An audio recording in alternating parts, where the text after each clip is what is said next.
pessoal, bom dia, boa tarde ou boa noite, sei lá, o horário que vocês estão me assistindo.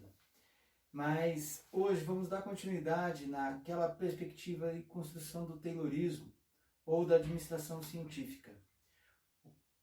O que me interessa é que vocês compreendam esse processo. A nossa aula de hoje vai ser para finalizarmos esse conteúdo e passarmos algumas atividades que vocês vão desenvolver nesse período aqui, nos próximos 7 dias, certo?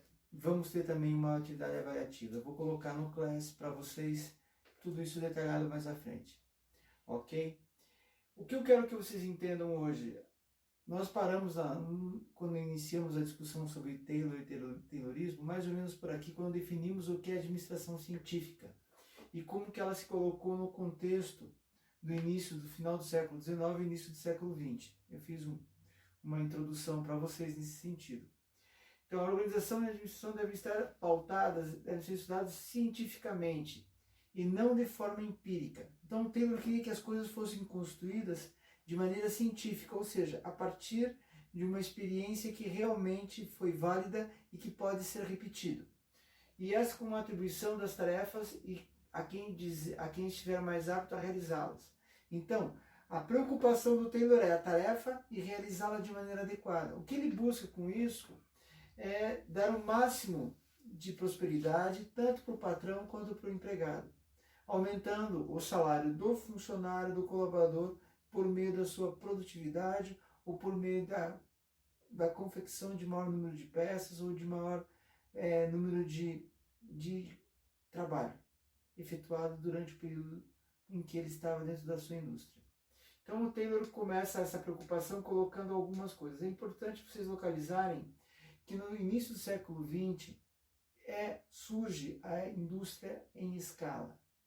Há uma urbanização intensa, principalmente na Europa e nos Estados Unidos. As pessoas saem do campo e vão para os meios urbanos, então há necessidade de atender essas pessoas no meio urbano. E surge a sociedade de massa. Essa é uma constituição nova, uma forma de organização social totalmente diferente. E ela só foi possível porque já havia uns 100 anos que o projeto de mudança do sistema produtivo já estava ocorrendo, certo? Conforme nós já tínhamos colocado. Então, o aumento da população exigiu o aumento da escala da produção de todos os tipos de bens. Então, só para algumas coisas para serem simplificadas. Em 1900 existiam 5 mil americanos que possuíam um carro. 5 mil americanos possuíam um carro. Em 1914, apenas 13 anos depois, haviam 1 milhão já tinham um automóvel.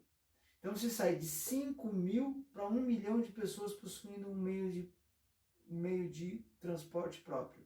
Isso gera uma mudança total na forma de organização da sociedade. Junto com os carros, surge isso, demanda ruas, estradas, postos de abastecimento, oficinas e toda a cadeia produtiva que envolve esse sistema, o sistema automobilístico, que ele é muito amplo, é muito maior do que só o carro. Você tem que ter condições do carro trafegar. Você tem uma série de coisas que exigem, e isso é fundamental no processo. Vários bens de consumo foram desenvolvidos nesse início do século XX e também tiveram que ser produzidos em escala para atender essa sociedade de massa. Nós ainda estamos nessa sociedade de massa. É importante, então, o que eu propus o Taylor, a organização racional do trabalho, é uma tentativa de substituir os métodos empíricos e a não eficiência dos processos produtivos. Então, a organização do racional do trabalho tem alguns elementos. Ele estuda a fadiga humana, ele faz um desenho de cargos e tarefas, ele tem o conceito de homo econômicos, que está dentro da organização racional do trabalho, e tem a padronização dos métodos de máquinas, ou seja, isso tem que ser supervisionado também.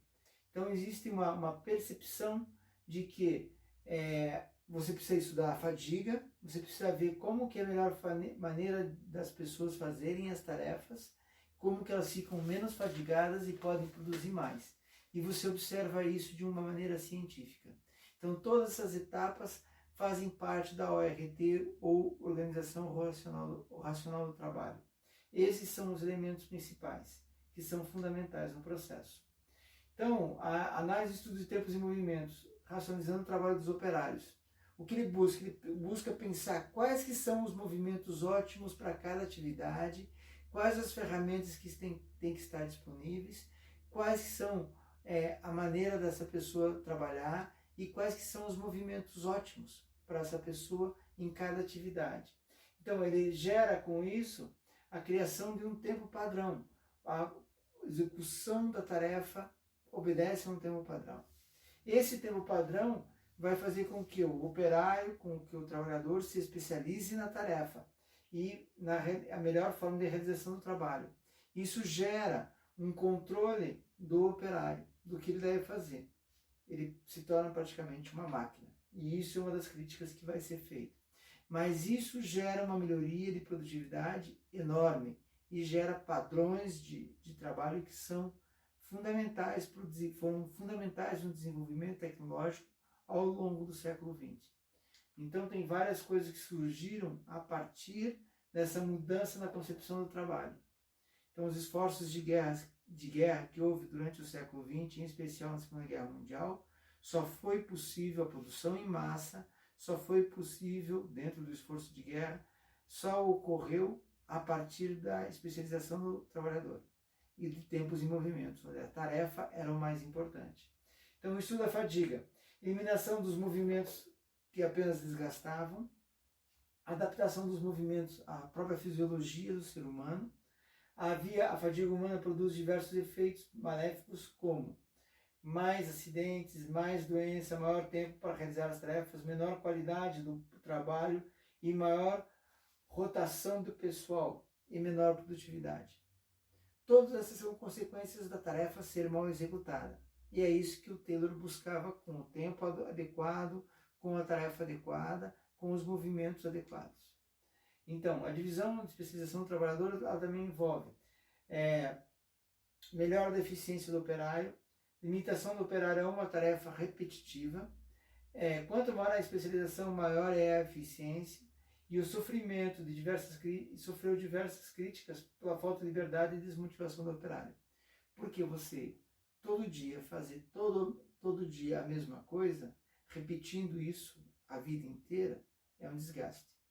Uma das críticas que foi feita foi o filme do Charles Chaplin, que é um clássico até hoje, que é sobre tempos e movimentos. É uma crítica a tempos e movimentos que foi desenvolvida pelo nosso amigo Frederick Taylor. E ele reproduz uma linha de montagem que, na verdade, as pessoas ficam automatizadas, viram máquinas, até que elas são engolidas pela máquina. Certo? Esse filme é um clássico do Charles Chaplin e é fundamental para a gente compreender esse processo do Taylorismo. O desenho de cargos. Então, a tarefa é igual a menor movimento, menor unidade de trabalho de uma organização. Então, cada trabalhador tem uma tarefa específica e é responsável por essa tarefa. Quando a pessoa se especializa numa determinada tarefa, há uma diminuição de treinamento, há uma minimização da qualidade da mão de obra e os cargos são mais simples. Por que os cargos tinham que ser mais simples? Porque a maioria das pessoas vinham do meio rural, no qual elas não tinham especialização no trabalho e não tinham conhecimento a respeito das tarefas. Então elas tinham que ser treinadas no local de trabalho. Isso é a realidade, o contexto com o qual eles trabalham. E que levou a muitas das soluções propostas pelo próprio Taylorismo. Há uma questão de incentivos e premiação de produção. Isso faz com que os trabalhadores se sintam motivados. Proporcionalmente ao que você produz, você recebe. Esse é o grande motor do Taylorismo, que você vai receber segundo o que você produz. Então há uma motivação a realizar tempos e movimentos corretos para a tarefa em função do recebimento.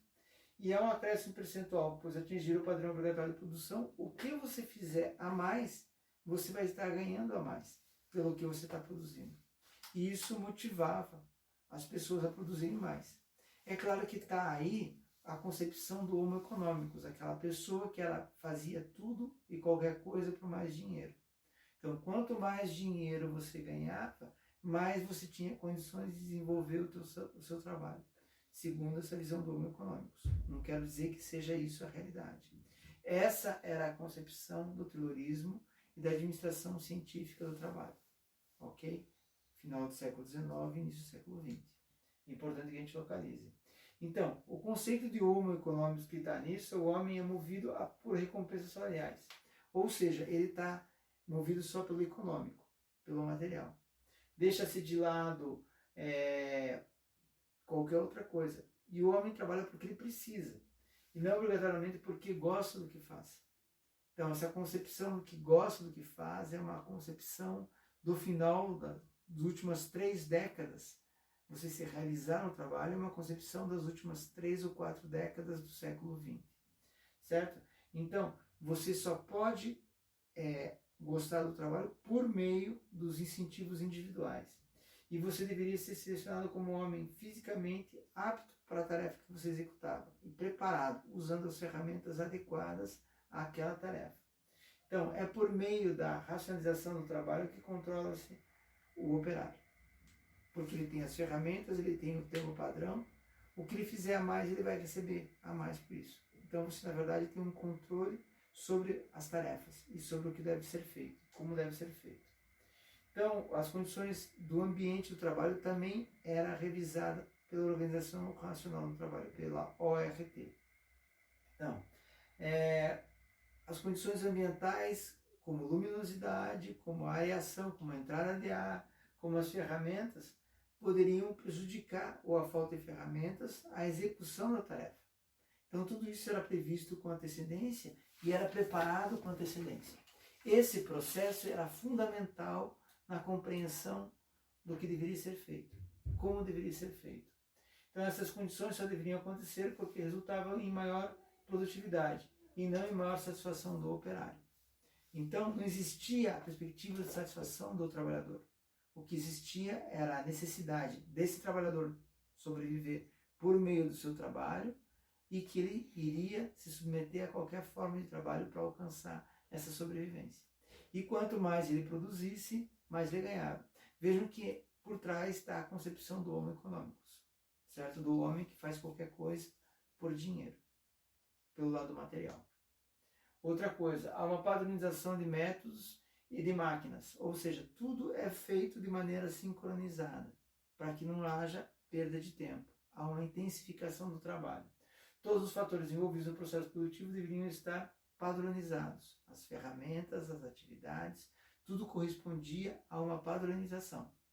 E isso buscava reduzir a variabilidade do processo produtivo, ou seja, você não tinha erros e você iria produzir sempre a mesma coisa. Vejam, produção em massa para uma sociedade que consome em massa. Então você dá acesso às pessoas consumirem produtos sempre iguais. Isso vai ser, o máximo disso vai ser o Fordismo, que vai sair, vai se desenvolver na metade da segunda década do século XX. Em torno de 1910, 1915, o Fordismo, ou a indústria de carros Ford, foi quem aplicou essas ideias da administração científica desenvolvida por Taylor. Foi o maior aplicador de Taylor, foi Ford, sem dúvida nenhuma. Então, nesse processo também surge a supervisão funcional, que tem como objetivo acompanhar a especialização do subordinado. Existe a especialização desses supervisores, normalmente pessoas que eram muito boas no trabalho passavam a ser supervisores dos outros trabalhadores, e objetivava aumentar a eficácia e a eficiência de cada homem para aumentar a eficiência do processo produtivo. Há uma crítica quanto à superposição de supervisores de diferentes especialidades, conforme existia a linha de montagem, conforme andava o processo produtivo dentro do setor industrial. Veja que nós estamos falando aqui, administração científica do trabalho dentro do setor industrial. É lógico que isso, essa padronização, essa concepção do trabalho foi para outras áreas, para outras atividades, e influenciou a mais diversa gama de processos produtivos em todos os setores. Então, isso aqui influencia profundamente todo o desenvolvimento da administração e o próprio nascimento da administração no final do século XIX, início do século XX. Então, há o princípio da exceção também nesse processo, que é o sistema de informação, que apresenta seus dados somente quando os resultados efetivamente verificados na prática divergem e se distanciam. dos resultados previstos em algum programa. Então, o que existe? A exceção é você não trabalhar dentro do padrão. E isso era relatado quando você saía fora do padrão, porque você virava uma exceção ou uma não continuidade. Então, a exceção ela era uma não conformidade depois assumida pela qualidade. Então, você não funcionava conforme o padrão estava estabelecido. Isso gerava perda de eficiência, mais retrabalho e mais perda para todo o processo produtivo.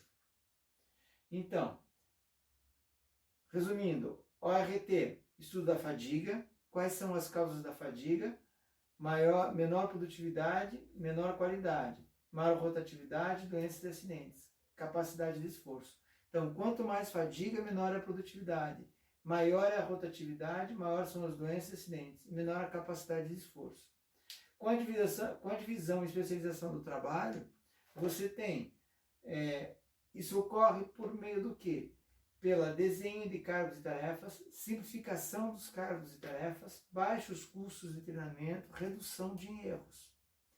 Quando você treina as pessoas e condiciona para elas fazerem alguma coisa de uma determinada forma específica, você está fazendo com que elas se transformem num produtivo, num ser produtivo, naquela linha de montagem. E isso que o Taylor pretendia. E isso facilita a supervisão. Os incentivos salariais e prêmios são estabelecidos e cada vez que você alcança a eficiência padrão, 100%, é dado uma premiação conforme você produz. Quanto mais você produz, mais você tem de resultado. Quanto mais produz, acima do padrão. Ou seja, fruto da tua eficiência. Se lhe dados maiores salários, os trabalhadores que mais são produtivos. Maior do que o padrão, mais você ganhava. Tudo isso está dentro da organização racional do trabalho. Então, o Homo econômicos não gosta de trabalhar, certo? Ele foge do trabalho e faz exclusivamente, necessariamente, por necessidade financeira. Então, o Homo econômicos, ele é o preguiçoso, o indolente, o que não quer trabalhar. E que, ao mesmo tempo, ele faz qualquer coisa para ter as vantagens materiais e ter dinheiro. Você, por meio disso, você vê e estuda as condições do trabalho, a padronização de máquinas e equipamentos e você faz uma supervisão por funções. Há uma especialização dos trabalhadores. Então, essas diversas ideias, elas estão imbricadas e elas estão, segundo Taylor, em uma sequência dentro da concepção da administração científica. Quais que são os princípios de Taylor? Primeiro princípio, o princípio de planejamento. Você tem que planejar a tarefa, estudar a tarefa que vai ser realizada. Você tem que ter o princípio do preparo, que é dar condições para a pessoa fazer aquela tarefa, executar aquela tarefa. Em seguida, você tem o princípio do controle, que é a supervisão, se a tarefa está sendo realizada da maneira que foi preconizada e de forma adequada, dentro dos padrões que foram limitados. Existe o princípio da execução, que é você colocar a tarefa em execução dentro dos tempos e movimentos adequados a cada tarefa.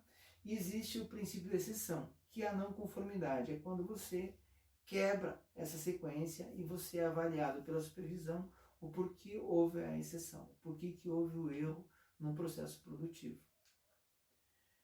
A partir daí você tem diversos pensadores e engenheiros que usaram os mesmos princípios de Taylor, certo? Os principais, eu vou elencar alguns, são a Frank e o Lillian Galbraith, que são engenheiros dos Estados Unidos, que acompanhou o Taylor na busca do aumento da produtividade. Então você tem o aumento da produtividade à medida que você cresce a tua percepção do que está sendo feito. Então, na aplicação da administração científica dentro da área de construção civil. Tem um exemplo clássico dos Galbraith, que foi, em vez de a descer para buscar os tijolos enquanto ele vai construindo, ou erguendo uma parede, você coloca os tijolos à mão dos pedreiros para eles irem erguendo a parede. Você coloca um andaime, constrói um andaimezinho e coloca o equipamento próximo ao pedreiro. Dessa forma ele vai erguendo e não tem que ficar descendo e subindo para pegar o equipamento, no caso os tijolos. Então as principais ideias e atribuições: análise do trabalho, estudo dos movimentos elementares, fórmula da eficiência, melhor maneira de executar a tarefa para os recursos serem aplicados da forma mais operacional, mais racional. E também o estudo da fadiga. Essas são as ideias que o que os Galbraith aplicaram e que eram baseados no Taylorismo. Outras ideias. O Gantt, engenheiro industrial, um dos grandes colaboradores de Taylor, publicou diversas obras. Principais ideias foram o trabalho em tarefa com bonificação, o prêmio de produção, conceito de homem econômico, uso de regra de cálculo para economia de tempo no trabalho. A régua de Gantt, até hoje ela é usada e é muito utilizada. Ele morreu em 1919. Você tem o Emerson, também principais ideias e contribuições em engenharia de eficiência, princípios de rendimento, simplificação dessa base de Taylor, preconizador de administração por objetivos, também um importante pensador. E o Henry Ford, que foi o principal, digamos assim, aplicador de Taylor. E foi ele que desenvolveu a noção da linha de montagem. Em Henry Ford, a gente tem que tomar um cuidado e uma atenção muito grande. Então, ele nasceu em Detroit, no Michigan, em Greenfield, em 30 de junho de 1863. Mudou-se para Detroit em 1879, começa a trabalhar como engenheiro na Edison Illumination Company em 1891. Em 1896, acaba seu primeiro automóvel, o quadriciclo. É o primeiro desenvolvimento do automóvel dele, 1896. Associa-se a uma empresa a Detroit Automobile Company. Em 1903, cria a Ford Motor Company, surgimento do modelo A. Certo? Início da fabricação do modelo T em 1908. O custo do modelo T em 1908 é de $825. Início das operações da fábrica em Michigan é muito grande. É uma fábrica que fazia todas as peças dentro da fábrica que ele pretendia. E o Ford teve todas as peças desenvolvidas dentro da própria fábrica, para não depender de fornecedores externos. Que é hoje, as montadoras contemporâneas, elas dependem de peças externas. Elas não fazem tudo nas suas fábricas. Ford fazia tudo. Inclusive, ele criou uma cidade no meio da Amazônia para fazer a sua própria borracha. A Fordlândia, ela hoje está abandonada, mas ela está no meio da selva, no Pará, e é uma cidade abandonada, muito interessante, que foi criada por Ford na década de 10, para ele produzir a sua própria borracha e não depender dos borracheiros para compra de borracha para os pneus dos automóveis. Então, início das operações da fábrica em Henry Park, em Michigan, em 1910, introdução da primeira linha de montagem em 1913, e em 1914, anúncio da divisão de lucros com os funcionários, o salário de R$5, hora jornada de trabalho de 8 horas. Vejam que aqui ele passa a ter uma jornada de 8 horas. Em 1919, Edison assume a presidência. Em 1921, ele tem um market share de 55% do mercado de automóveis dos Estados Unidos. E o preço do carro, em 1921, é de $290. Vejam, ele baixou de 825 para $290 o modelo T. Só que ele produzia só o modelo T. E qual que era a cor do modelo T? Preto. E você tinha escolha de outras cores, desde que fosse o negro. Ou era o preto ou era o negro.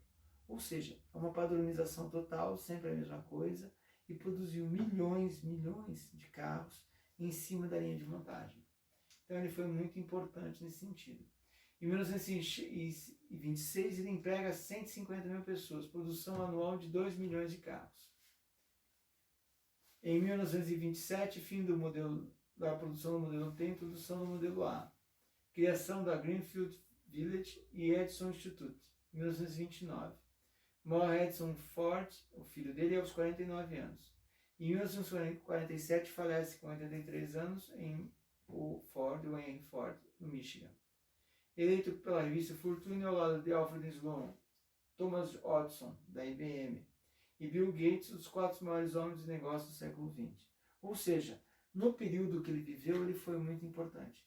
Porque o modelo de linha de montagem que ele criou na Ford Company, né, 1910, 1912, influenciou todo o setor industrial e passaram a fazer geladeiras em linha de montagem, a fazer ventiladores. Todos os produtos de bem de consumo passaram a ser produzidos por meio de uma linha de montagem. Isso foi extremamente importante nesse período. Então, o que são aspectos inovadores da linha de montagem? Preços populares, transformação do automóvel de luxo em necessidade, plano de vendas, assistência técnica e integração vertical. O que é integração vertical? Tudo era desenvolvido dentro da própria fábrica. Os parafusos, as peças, todos os bancos, tudo era feito dentro da própria indústria. Para que essa integração vertical? Para não depender de fornecedores externos. Então isso era uma concepção lá no início do século XX. E isso foi se alterando ao longo desse mesmo século XX. A indústria automobilística sofreu diversas transformações. Hoje, a indústria, quando monta o seu parque industrial, ela leva os seus fornecedores para dentro da indústria. Para os seus fornecedores têm o desenvolvimento dos seus produtos próximos para entregarem para os carros serem montados. Então ela passou a ser a ideia de montadora e não de uma indústria de automóveis. É completamente diferente essa concepção. Outro aspecto importante, para compreender a produção em escala de Ford, é preciso que a gente compreenda alguns aspectos que são bem importantes. Processo de produção.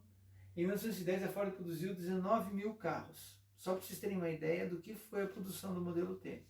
19 mil carros em 1910. De 1911 a Ford produziu 34 mil carros. Vejam que aí já é um acréscimo, quase dobra a quantidade de carros produzidos. Em 1912 a Ford produziu 72 mil carros. Em 1913 a Ford passou a produzir com a linha de montagem. 1913, linha de montagem. Ela passa em 14, produziu 264.972 carros. Vejam o pulo de 72 mil para 264 mil. E essa transformação envolveu a padronização de peças, aceleração dos encaixes, e cada trabalhador obedecia a movimentos precisos e sincronizados que exigiam o menor esforço possível. O que é isso? Isso é Taylorismo. Isso é aplicação do Taylorismo ou da administração científica na concepção extrema. E Ford conseguiu com isso. Uma baixou, lembram, do preço de $825 para $290 o mesmo modelo T. Porque ele conseguia o máximo de eficiência, o máximo de racionalidade e tentava baixar o tempo todo os custos. Isso criou um mercado, possibilitou que ele tivesse o carro como um produto de massa. E isso foi uma marca do século XX. A indústria automobilística é característica do século XX. Então, essa lógica mudou todos os setores do século XX, todos os setores, principalmente o setor industrial do século XX.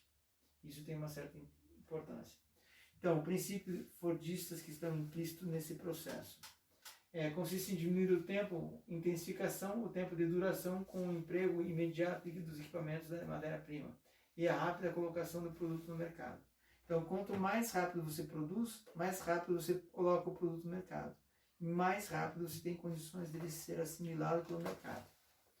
Há o princípio da economicidade. O que é o princípio? Consiste em reduzir o mínimo volume de estoque de matéria-prima em transformação. Quanto menos tempo para a matéria-prima que está sendo transformada, menor é o custo dessa matéria-prima e maior vai ser o resultado. Outra coisa, o princípio da produtividade. Consiste em aumentar a capacidade de produção do homem no mesmo período por meio da especialização da linha de montagem. Então, cada um está num ponto da linha de montagem e tem uma especialização específica. Isso faz com que o trabalho renda mais e gere maiores resultados, possibilitando uma melhora contínua do processo. Sobre Ford ainda, o Lee Iacocca colocou algumas coisas. O Lee Iacocca foi um dos principais executivos da indústria automobilística do século XX. Ele foi executivo da Ford, foi da Chrysler e também quase entrou na GM, mas principalmente da Ford e da Chrysler. Foi no período que a Coca era o presidente da Ford, que surgiu um carro que é marcante da Ford, que se chama Mustang, na década de 50 e 60. Foi um carro ícone, quase tão importante quanto o modelo T do início do século XX, de 1912. Então, o que ele traz? Criação de sistema de concessionárias para a venda de carros e serviços, foi o Ford que fez. A campanha de criação de postos de gasolina e ampliação das estradas também foi motivada pela necessidade das pessoas terem carro e que as pessoas se sentiam motivadas a ter um carro porque facilitava e dava independência de locomoção. Um paternalismo com os funcionários, a criação do departamento social, ou seja, o banimento de fumar cigarros dentro da fábrica da Ford, por exemplo, surgiu com o Ford no início do século XX.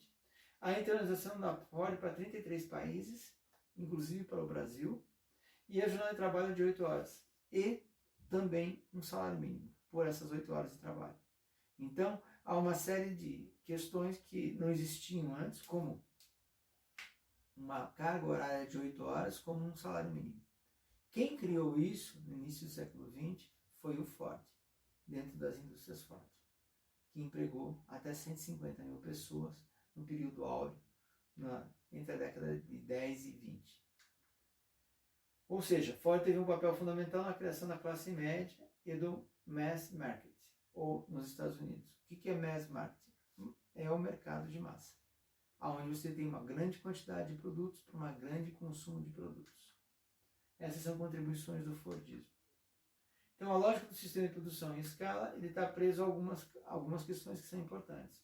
O sistema de produção em linha de montagem se ampliou nas décadas seguintes por toda a indústria.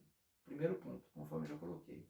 Segundo, bicicletas, geladeiras, telefones, televisores passaram a ser montados em esteiras rolantes ou trilhos. Há uma demanda de peças padronizadas e trabalhadores especializados. Isso tudo ocorre no século XX. Os alimentos também passaram a ser padronizados e produzidos em escala. Hoje nós vemos indústrias de alimentos enormes baseadas na produção em escala. É o mercado de massa. Você também tem, nossa vida passou a ser permeada por linhas de montagem, carrinhos de supermercado, passeando por corredores de produtos, por exemplo. Isso é mercado de massa. Isso é característico do século XX, principalmente a partir da segunda década, da terceira década do século XX. É claro que, por exemplo, o autosserviço nos supermercados chegou no Brasil na década de 60. Surgiu no Canadá na década de 30. Não surgiu nos Estados Unidos. Depois ele foi passando para os outros países. Só para dar autosserviço é você ir lá e se servir do produto. Isso é uma criação no Brasil a partir da década de 60. Hoje é extremamente comum, nós dificilmente vemos algo diferente, mas normalmente isso é bem importante. E as escolas hoje são organizadas como fábricas, educando as crianças em lotes, por exemplo. Você coloca uma educação em massa, uma grande quantidade de crianças que são geradas e são mobilizadas em massa. Há algumas críticas, há diversas críticas à administração científica. A primeira é uma visão mecanicista da realidade, então as pessoas são máquinas, as pessoas não são só máquinas. Segundo, há uma superespecialização no trabalho, que transforma o operário, o trabalhador, em máquina. Há uma visão microscópica do homem, que ele só faz as coisas por dinheiro e vive só em função do dinheiro. Há uma ausência de comprovação científica, porque ele usa métodos das ciências naturais como científicas. Então, há uma ausência de a administração científica não é científica. Ela se apropria de métodos que não têm nada a ver com a gestão de pessoas. É muito diferente. Há uma abordagem incompleta da organização, porque ela só vê o processo produtivo, e a organização é muito mais que o processo produtivo. Ela dá uma ênfase excessiva à tarefa. E tem uma abordagem prescritiva e normativa, ou seja, ele chega e prescreve o que deve ser feito e como deve ser feito. Então, isso é típico porque as pessoas não sabiam o que deveriam fazer. Então, ia normatizado o que elas deveriam seguir, o que elas deveriam fazer. Ponto. E é uma abordagem de sistema fechado, ou seja, ele não estava preocupado com o mercado. Ele é um sistema fechado porque o que ele produzisse era comprado, era adquirido. E ele, para esses produtos sendo adquiridos, iria baixando o preço para a maior quantidade de pessoas ter acesso a esses produtos. Então era um sistema fechado em função de que ele não tinha preocupação com o mercado e com o que as pessoas estavam achando dos seus produtos. Para finalizar, Freeman colocou que elementos individuais permanecem vivos, estudo de tempos e movimentos, seleção científica e treinamento da pessoa, incentivos especiais, controles de produção. Isso está vivo até hoje dentro da gestão, segundo Freeman. O Rank coloca que há uma inconsistência científica nos experimentos originais de Taylor e motivação de outros interesses. E o programa de qualidade total e o círculo de controle da qualidade e cooperação dos operários no aperfeiçoamento de métodos e utensílios, que é o sistema de qualidade, foi baseado no Taylorismo. Foi um aperfeiçoamento do Taylorismo. E foi aplicado no Japão após a Segunda Guerra Mundial e trouxe resultados muito grandes, significativos e aperfeiçoamentos muito fundamentais ao crescimento do Japão, saindo de uma economia devastada para ser a segunda economia do mundo por várias décadas. Foi suplantada pela China nos últimos 5 ou 6 anos, a economia do Japão. Bom, a Exame o Futuro, Indústria do Futuro, tem várias informações impossíveis, questões para debate. Nós vamos discutir em sala de aula, mas eu vou estar passando essa apresentação para vocês acompanharem e terem acesso a essas informações. Isso é fundamental para nós compreendermos o Taylorismo e como que o Taylorismo nos influencia até hoje. Eu preciso que vocês venham a responder as questões que estão na página 139 do livro, Interesse de Administração, e preciso que vocês estejam preparados para uma atividade avaliativa no início da próxima semana. Também eu vou estar colocando já o próximo capítulo do livro, que é referente a Henry Fayol, que é a forma de estruturação das empresas dentro da visão de estrutura, que foi desenvolvida por Henry Fayol no início do século XX também, na segunda década. Ele desenvolveu o modelo dele, a forma prescritiva dele de gestão, a partir da visão de estrutura. Mas isso é, contudo, para o nosso próximo encontro, a nossa próxima videoaula. Muito obrigado, estou à disposição de vocês para esclarecer qualquer dúvida. Um abraço, conversamos.